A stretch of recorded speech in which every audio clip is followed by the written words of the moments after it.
চেষ্টা করছো? হ্যাঁ, চোখে দেখতে পাবো না? কেন নিচে নিচে কত জঙ্গল সেগুলো পরিষ্কার করতে পারো না?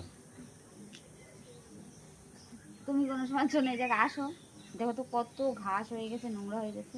তার থেকে নিচেগুলো পরিষ্কার করলে আরো বেশি ভালো হতো। উপরে মানুষ দেখতে আসে নাকি? ওগুলো তো ঘাস পোড়া দিবা। সে আমি দিতে পারবো না পুরা। তুমি ভালো করে কথা বলো, লোকে ভাবে কি উল্টো পাল্টা কিছু বলছো, ঠিক আছে? কেন উল্টো পাল্টা কি বলবো সেটা তো আমি? বললাম। তোমার কবে থেকে বলি বাবা, কি বলো এ কবে থেকে? মা, হাত দেন, দেখো ফুলের কড়ি আমার সামনে ছিঁড়ে গেল কি বলো ঢাকার কবে মধ্যে। থেকে? কবে থেকে বলি যে একটু ঘাস পোড়া দিয়ে পরিষ্কার করে দাও। এই ফুল গাছগুলোর থেকে ঘাস হয়ে গেছে বেশি। তাই না? হুম।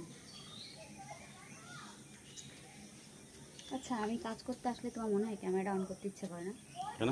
মাথাটা গরম করে না, ঠিক আছে? আমার কিন্তু আমি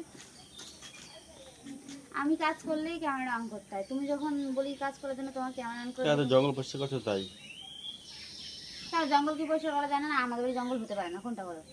সেটা কোনো কথা না, আমি বলছিলাম নিচেগুলো পরিষ্কার করো, উপরেগুলো পরিষ্কার করতে হবে না, তুমি সেই তাই করছো। নিচের দায়িত্ব তোমার, তাই না? উপরেরগুলো আমার, বুঝলা? বুঝলাম।